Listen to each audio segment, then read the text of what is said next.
Hi, and welcome to The Existential Coach. This week I want to talk about something I've touched on in previous podcasts, but I wanted to explore it more. And it's this idea of doubt and reason, and it's something that we hear in TV shows, cop shows, robber shows, those kinds of things, investigation stories, where, there's a decision that's going to be made, but there's some form of doubt that comes into play, so-called reasonable doubt that comes into play, and the person gets off. And in the drama series, there's frustration. How is it that a person can get away? Because of a chain of evidence thing or whatever it is. Often some kind of procedural error that has happened that then allows the perpetrator to get off. So what I'm going to argue is that's one way of looking at reasonable doubt, and it's, as I'm going to argue, entirely incoherent. And it's incoherent because it places us in a false opposition. So what that means is all that can come of that interaction is something that doesn't satisfy any form of truth or understanding beyond what those two dynamics present. In other words, you have a reason and then you have a doubt, but the doubt is always going to be able to trump the reason. And in a rhetorical sense, we hear this all the time when individuals argue a premise and then, in defense of the premise, essentially negate or dismiss or sometimes even yell. And that throws you off, right? It throws you off looking at or being able to express different opinions. So in the same way that the rhetorical device of confronting you on something, saying that this is exactly what this thing is, that's all there is to the story, you're not answering me on that point, therefore everything else is untrue, is a way to say that no other arguments have any space here because there is this point that you're not addressing. So one I heard recently, and this has to do with men and women and gender, and it was just a little clip, but it was Jordan Peterson saying that the real issue here is that we have men with fatherless men, right? That this is the key factor in whatever the issue he was saying. And anything beyond that point, he felt was irrelevant. So that's a great example of holding to a premise and then forcing everybody into that premise. If they don't answer that premise as a universally true premise, then he can dismiss them. Well, you haven't addressed this point. Now, the problem with that is you could say, okay, well, unless you address the point of people dying from falling off ladders, you're not really addressing the point of death. And so you say, well, people also die of this. I'm like, you're not addressing the point. The point is people die falling off ladders. And you say, well, they also die of... No, what I'm talking about and what's important here is that they're dying because they're falling off ladders. And you're refusing to address that point. That means you are denying the truth. The truth is people are dying falling off ladders and nobody is paying attention. That's the question. Now, as a rhetorical device, you can see how powerful that can be. I think this helps illustrate, though, that the absurdity of it is predicated on the notion that if you force somebody into a contingent argument, i.e., the real issue of dying has to do with people falling off ladders, then what you're doing is you're controlling the mechanism for reasoning. So how does this relate to reason and doubt and so-called reasonable doubt? Well, in a similar way, what happens is we're creating a container. So we're saying, well, you can't have reason and have doubt at the same time. That's the fundamental premise. Is that true? In the same way, you could say, well, can we have death and people falling off ladders, and can we not address that issue?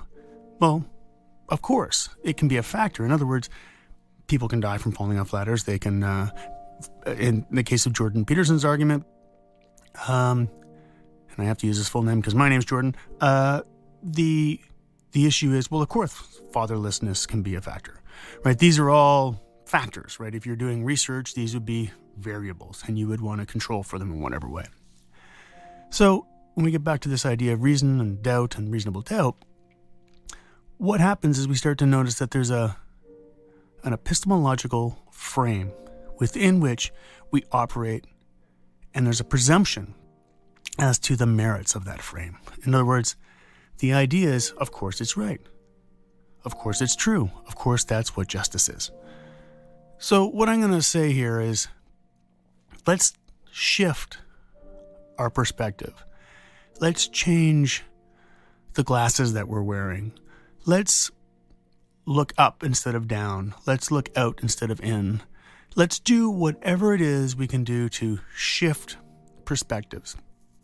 So now, let's take the word doubt and swap that out for complexity. Reason and complexity. What this does is it shifts the way we're thinking about the contingent situation and moves us into a way of looking at a relationship between our capacity to reason on one hand and complexity on another. I'm going to come back to complexity in a moment, but I want to jump ahead to another step. Now let's switch complexity to intuition. So on one hand, we have reason, and on the other, we have intuition. And again, we're not saying that one is right and one is wrong, that if you have intuition, you can't have reason, or if you have complexity, you can't have reason. And then working all the way back to the point of this podcast, if you have doubt, you can't have reason. What we are now saying is there's clearly a relationship between these two. Now, it's worth saying they don't actually exist as two, right? These are concepts. So when we see in a criminal proceeding, for example, a procedural error, right, that leads to somebody being let off, well, one of the underlying confounding principles is that we think, and it's not without reason, but we think the justice system is about justice. But it's not, right? It's a procedural mechanism that orders society in a way that's acceptable to the extent that people don't revolt, right? They basically accept the structure and they don't change or break down the system. And it remains in control for as long as that fundamental operating principle is in place. So a revolution is essentially the overturning of whatever that mechanism is, and the hopes are that this new system, whatever that is, will come in and in some way be better than the old system. Of course, the paradox is quite often it's the old system in different clothing, right? It doesn't actually transcend the dynamic because there hasn't been a paradigm shift in terms of the way we're conceptualizing this dynamic. There's only been a change of cast. So it's almost like a cop movie or a romantic movie or whatever, but just with the stars you like of the day, or it's more contemporary. But fundamentally, it's operating based on the same principles, right? The same aesthetic, the same appeal, and so on. So too here, that unless we start to look at the relationship, and that's why shifting doubt to complexity and then intuition starts to shift the way in which we think about what does doubt actually mean. Well, doubt in an administrative context has to do with the chain of evidence, right? So the doubt is created because something in that chain, whatever it was, didn't meet the procedural standards, whatever those are, and that becomes doubt. Now, what about complexity? What about intuition? Well, they don't enter in because there is no way to measure complexity and there's no way to measure intuition. So can I even use intuition and complexity as in reference to doubt? And I would say I can, because the function of doubt arises in situations involving our intuition and involving complexity. So even in a procedural sense, even when we are looking at a procedural breakdown, what is happening is the complexity of the world and the circumstances are not manageable within the administrative mechanism of organizing information. So, for example, I remember many, many years ago watching a TV show called Good Times when I was a kid. And Good Times was set in the United States, an African-American family living in, I don't know where they were, an apartment building in some project somewhere. And this episode was about somebody talking about an IQ test and the way in which this IQ test was operationalized. And the long and the short of it was, the IQ test measured for a form of understanding that didn't take into account the people for whom the people that were being tested. So what that meant is, and the example that stood out to me, and I was, 7 or 8 at the time or something, the example that stood out to me was a teacup goes on A, saucer, B, table, C, floor. And the person in the show said, some people answered table, some people answered floor, nobody answered saucer, the right answer is saucer. Now, what this means is, from a procedural level, there's a lack of complexity in the measuring system to account for the fact that different people have experiences for where they put the teacup. And because it lacks that ability to measure that distinction, that difference, it, as a measuring system, is, biased. So, within this, we have a structure of bias that is implicitly based within this mode of procedural doubt. Right? We have procedural doubt to say that anybody who doesn't know a teacup goes on a saucer is not as smart as somebody who says it goes on a table or it goes on a floor. And this procedural doubt is then verified, right? Well, we don't have any way to measure the complexity of the social situation. So, again, this implicit structure of bias is now embedded within a quote-unquote system of reason. This is where we come back to the question of complexity. The question is why was there not an awareness that different people have different experiences? A, who cares where the cup goes? But let's say we do care. I don't, but let's say somebody cares about this. Well, why would you use a question that excludes? Why would you operationalize a structure that pushes people out as opposed to bring people in? Well, you have a reason for it. And this gets to the point of the way in which doubt is used as an instrument for an as yet revealed structure of thinking. What this means is it's not actually doubt. It's a systematic process of elimination. There is no not knowing in this process. There is actually the negation of knowing, which is to say there is the experience of knowing in absence. Well, I don't know about how to measure that, so therefore we're going to err on the side of caution or whatever it is, and we're going to use the system as a means through which we can operationalize implicit bias. This flies in the face of complexity and it flies in the face of intuition.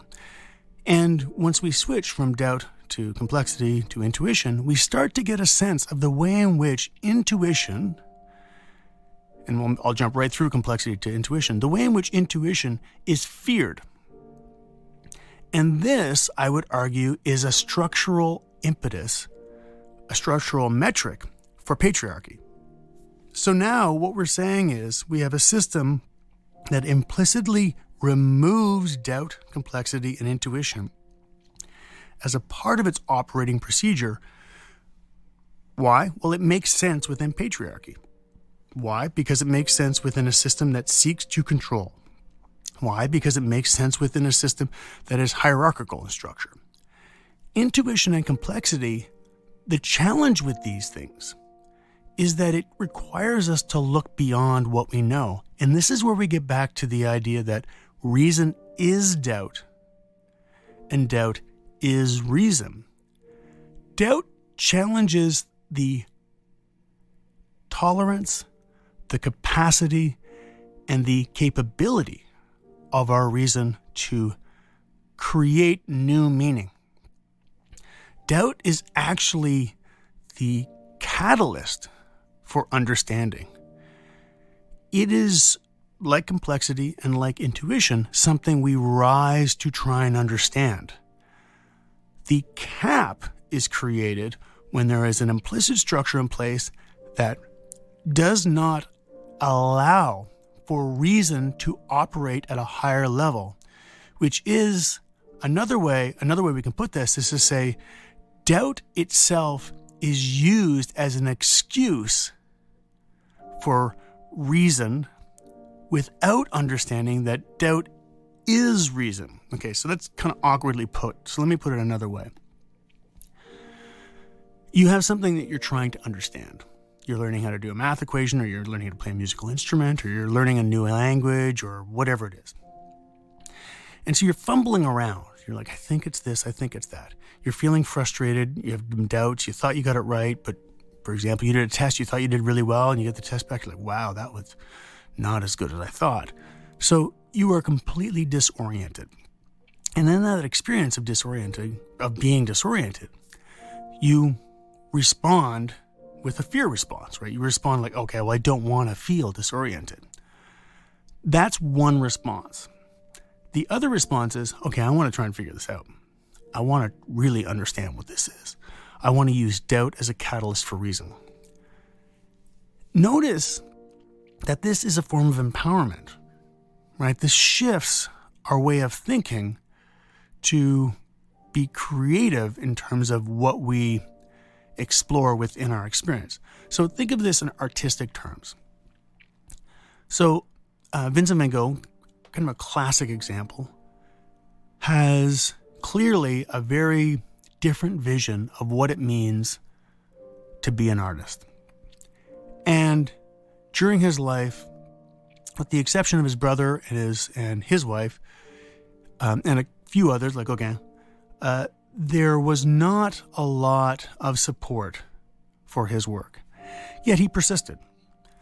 And he persisted because there was within that doubt a sense that there was something. Within that madness, a sense that there was something. Within that complexity, a sense that there was something. Perhaps most notably is the way in which color was formed. And this is relevant because color as form is actually a relatively new phenomenon in art. It's not now in the way we see art, but how we understood form and structure was to a large extent geometric, and then when you get into the world of like Rembrandt, you get into the world of shadow and light, right? That became a way of measuring form. And then certainly when the camera was born, you didn't need photo representation in the same way, so then that freed painters. And then of course you get into the different components of painting, one of which is color, and then color can become form. So if you told a 15th century painter, one day color will be form, they wouldn't have understood what you're talking about. Because the form of the painting, what made it a painting, what made sense, was something that was built upon a different understanding of structure. So it would have been out of the realm of complexity, right? It would have been too much, a bridge too far. The doubt would have been too great to withstand reason. They would have been irreconcilable as aesthetic concepts. Yet now, to paint 3 different colors or one color on a canvas is a work of art.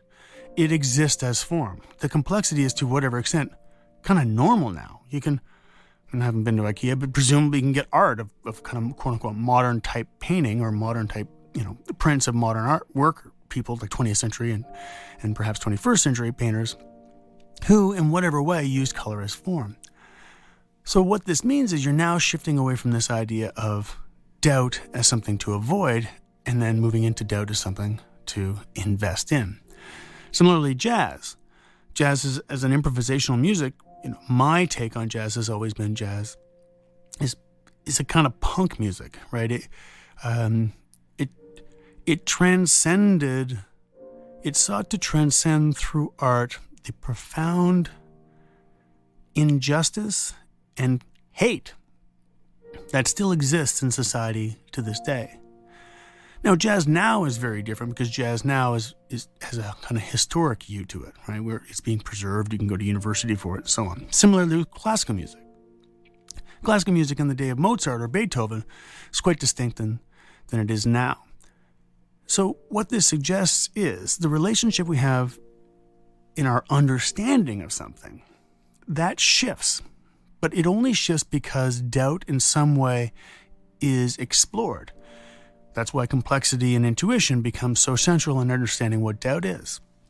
And unless we're able to get inside doubt, unless we're able to get inside the complexity and the intuition of an experience, we will not be able to grow, which means our reason will not be able to expand. And our reason, whether it's a Van Gogh painting or whatever it is an expression of an expanded understanding of complexity, intuition, doubt. Therefore, reason is doubt and doubt is reason. And the thing that we're talking about when we're talking about doubt within a legal context is we're talking about administrative doubt, which is procedural doubt.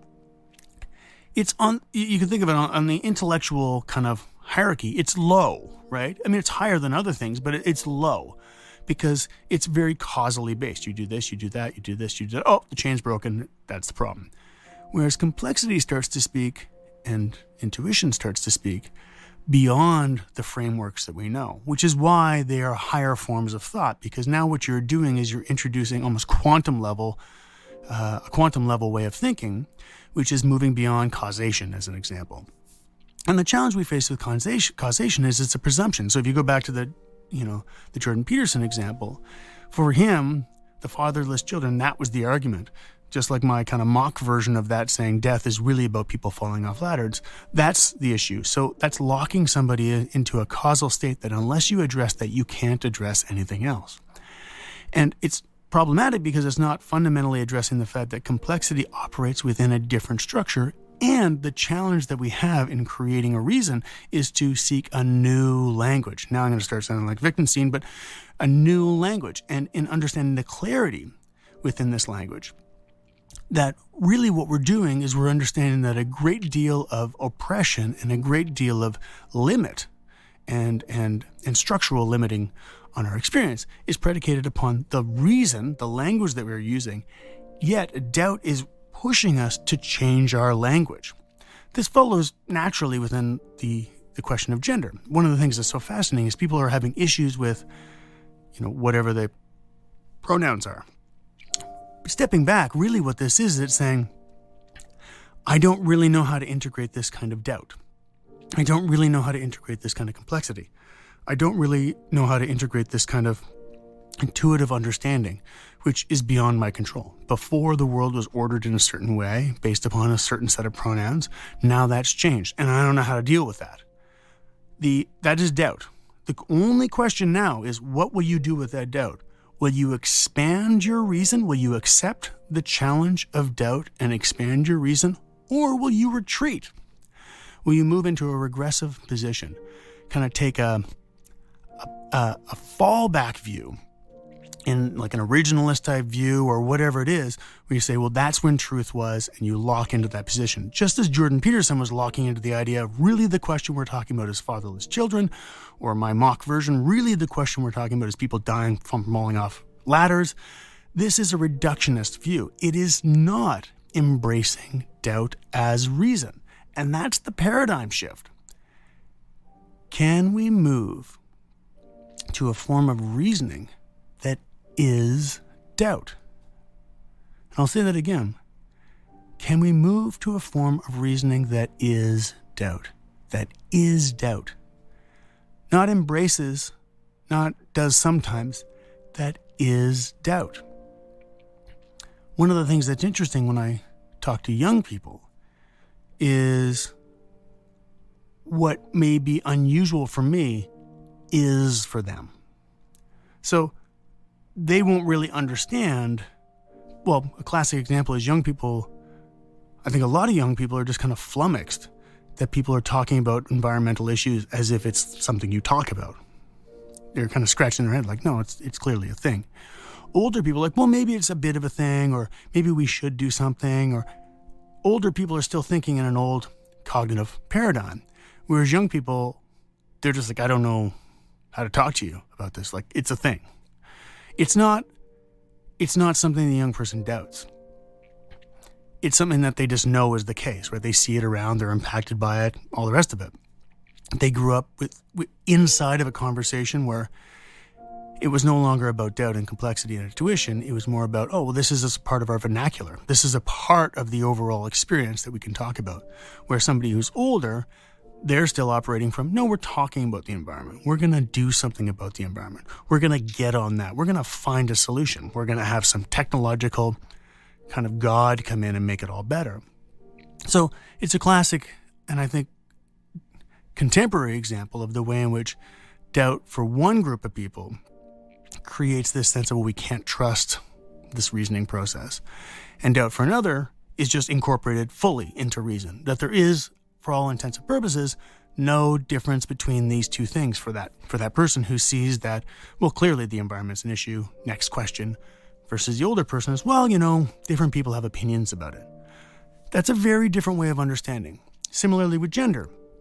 Some people who are, well, I don't understand, they is plural, and I just grew up with this, that, and the other thing. That form of doubt is not assimilated into their understanding. It is removed from them. They're reacting to it as if it is dissimilar or other from themselves, which in and of itself expresses their own distress. It doesn't feel intuitive. It doesn't feel natural. It doesn't feel right. And all of these things are because whatever the form of defining intuitive, right, and so on, whatever that is, it is creating doubt. And the response to that doubt is, this is a problem. I got to get away from it. However, what if doubt is reason? And I keep coming back to this idea because the way in which, in legal terms, we use doubt is duplicitous. It is to create doubt without being clear about the context within which this doubt is created. Just like an administrative doubt, structure of evidence or chain of evidence is about a person getting off for procedural, for managerial, and that what we're talking about with justice is really an administrative protocol and not one that is about justice per se. That lack of clarity creates an incoherence, and that incoherence has an undermining effect. And that undermining effect, interestingly, creates a different understanding, or I should say a different kind of doubting. And I say doubting because people at a certain point say, this is really not working. And that point, when you have people asking questions and saying, it's really not working, and they start shifting away from this idea of, okay, well, let's work on the system from the inside, and they start realizing, oh, this is not about being on the inside, or for that matter, the outside of a system. This is about understanding the implicit structures of the system. And here, finally, I just want to draw a quick parallel between this idea of implicit bias and repression. So in psychological terms, we have this idea of repression. And what this means is we are unable to release aspects of our experience that we keep down. And this is something that we turn away from, and we do that in whatever way we can. And we have defenses that protect us from moving into this uncertain, untenuous part of life. And so the implicit bias and repression, in this sense, act as a way to protect us. However, it's stopping us from the experience of complexity, the experience of intuition, and in so doing, it's stopping us from living beyond the boundaries and the confines of what we hold to knowing. So I'll leave it there. I'll just say one thing finally is thinking about doubt as knowing, for me, challenges the way in which I am thinking about what I am so-called certain about. And it leads to this underlying sense of, well, what am I feeling? What is this repression? What is suppressed? What is regret? Whatever term you want to use. And what can I find from that experience? So, until next time, bye for now.